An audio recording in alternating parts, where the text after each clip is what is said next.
नमस्कार मेरे सभी प्यारे छात्रों का फिर से एक बार स्वागत है। आज की इस वीडियो में आप लोगों को बताने वाला हूँ कक्षा 10 विज्ञान यानी क्लास 10 साइंस के इम्पोर्टेंट क्वेश्चन जो आपके बोर्ड परीक्षा 2026 में जरूर पूछा जाएगा। देखिए क्लास 10 साइंस आपका जो विज्ञान है, class 10 science board exam 2026 NCERT सभी बोर्ड के लिए इम्पोर्टेंट क्वेश्चन, यह सभी बोर्ड के लिए है और बहुत ही इम्पोर्टेंट क्वेश्चन है जो आपके बोर्ड परीक्षा में पूछा जाएगा। तो देखिए आपको कैसे पूछा जाए क्वेश्चन।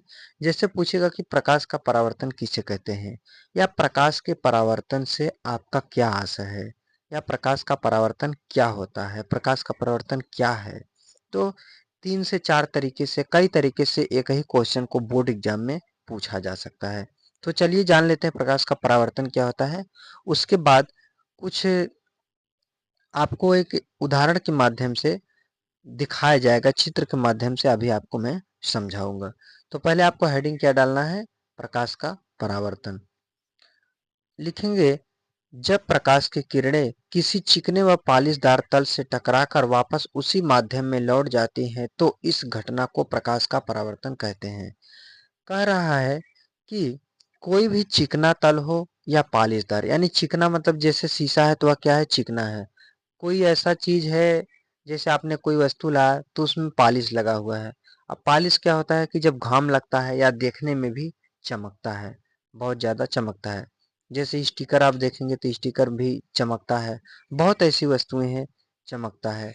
पॉलिश में कोई प्लास्टिक की चीजें होती है फिर भी वह पॉलिश के कारण चमकता है। ठीक, तो ये हो गया प्रकाश का परावर्तन परिभाषा।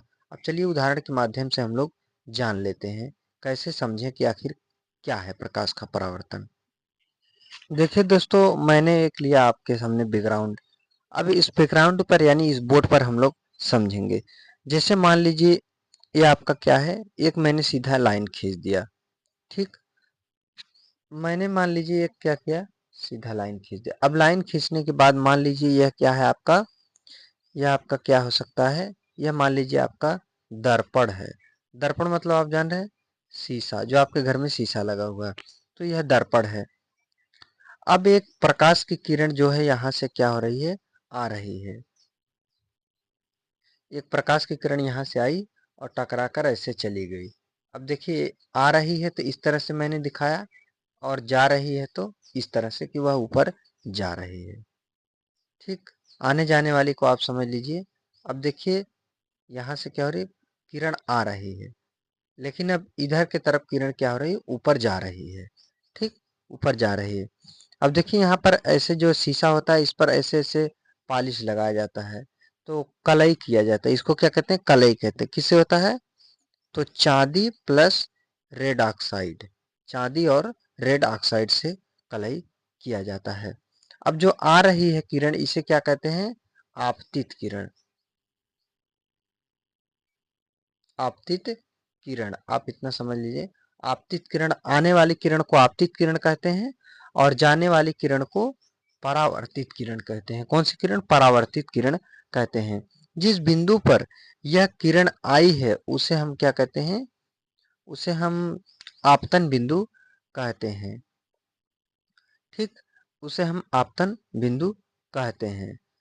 और यहाँ पर एक ऐसे डॉट डॉट खींचा जाता है जिसे क्या कहा जाता है, अभिलंब कहा जाता है।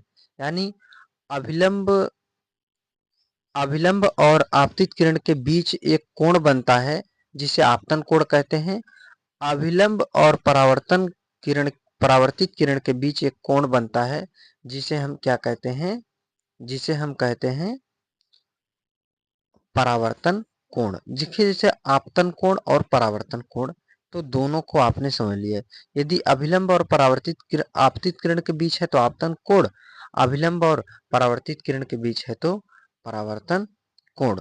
तो इस तरह से देखिए दो स्थान आपको यहाँ से मिला, तो जो आपका एक कोण यहाँ पर बना ये तो हो गया आपतन कोण, यानी जो यहाँ पर बना ये हो गया आपका परावर्तन कोण। तो इतना आपने समझ लिया। चलिए अब फिर एक वही खींच देते हैं। अब तो आप इसको समझ ही गए हैं दर्पण के बारे में। अब यहाँ से किरण आई और यहाँ से चली गई। अब हम अपने परिभाषा को पढ़ेंगे।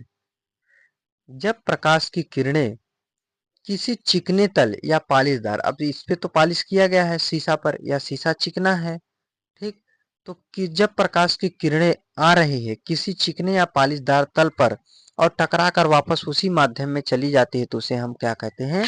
प्रकाश का परावर्तन कहते हैं। यानी चिकने तल से या पालिशदार तल से टकराई, यानी यहाँ से इसी माध्यम से ऊपर से प्रकाश की किरणें आई और वापस टकरा कर अपने ही उसी माध्यम में ऊपर चली गई, तो इस घटना को हम क्या कहेंगे? प्रकाश का परावर्तन कहते हैं। तो दोस्तों आपने समझ लिया, और भी चीजें आपको समझाई जाएंगी। तो दोस्तों ये रहा आपका प्रकाश का परावर्तन। आप यदि चैनल पर नए हैं, चैनल को सब्सक्राइब कर लीजिए, वीडियो को लाइक कीजिए, शेयर कीजिए, कोई डाउट हो तो कमेंट कीजिए। इंपॉर्टेंट क्वेश्चन आंसर टॉपिक कुछ भी चाहिए किसी भी क्लास का, क्लास 10th एंड 12th के लिए, तो आप कमेंट कीजिए।